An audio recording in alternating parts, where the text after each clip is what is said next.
Price the lord. నిజమైన స్వరం. April 16, 2026 Holi prayer home సంఘం వారి అనుదిన వాగ్దాన పరిచర్య.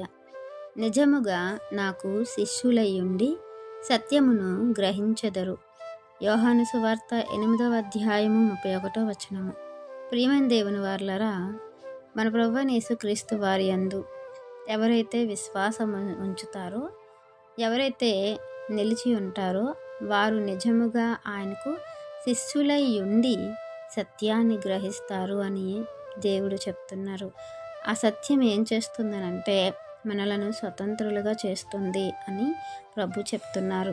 అక్కడ ఉన్నవారు ఆ మాటకు అర్థం తెలియక, మేము అబ్రహాం సంతానము, మేము ఎప్పుడునూ ఎవనికి దాసులమై ఉండలేదే, మరి స్వతంత్రులుగా చేయబడతారని ఎలా చెప్తున్నారు అని చెప్పేసి ఆయన అడిగినప్పుడు ఆయన అంటారు, పాపంలో ఉన్నవారు, పాపం చేయ ప్రతివాడు పాపమునకు దాసుడని ప్రభు చెప్పి ఆ పాపం నుండి విడిపించి మీకు స్వతంత్రాన్ని ఇస్తాను అని ఇక్కడ మనకు తెలియపరుస్తున్నారు. ఇప్పుడు మనం చూసుకున్నట్లయితే మనమందరిమీ కూడా ఆ దాస్యత్వంలో నుంచి తప్పింపబడ్డాం.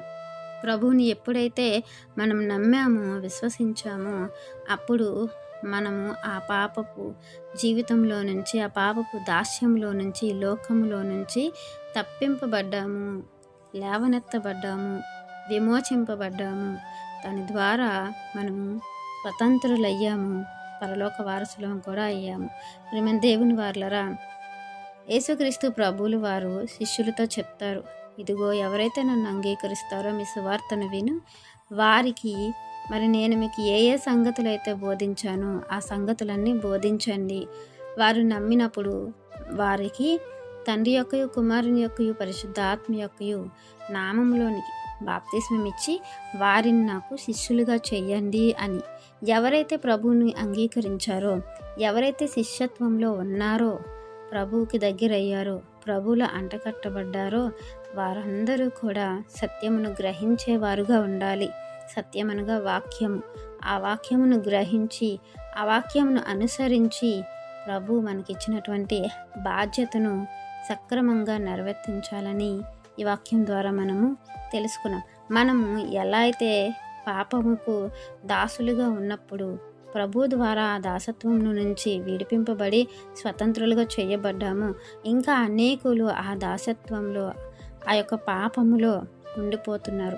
అలాంటి వారికి మార్గం చూపించి ఆ దాస్యంలో నుంచి విడిపించి వారిని కూడా స్వతంత్రులుగా చేసి ప్రభువుకి శిష్యులుగా చేసేవారుగా మనం ఉండాలని దేవుడు ఆశపడుతుండగా, ఈ వాక్యం మనందరి జీవితంలో దేవుడు ఫలింప చేయాలని ఆశిస్తున్న వారు దైవజనులు బ్రదర్ నెహెమ్యా గారు.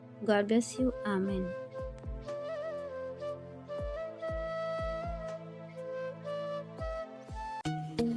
Hi friends, Holi prayer home Gajuwaka సంఘం వారు మాట్లాడిన విలువైన దేవుని సందేశములను మీరు వినటానికి మా యొక్క యూట్యూబ్ ఛానల్ హోలీ ప్రేయర్ హోమ్ను సబ్స్క్రైబ్ చేసుకొని పక్కనున్న బెల్ ఐకాన్ క్లిక్ చేయగలరు.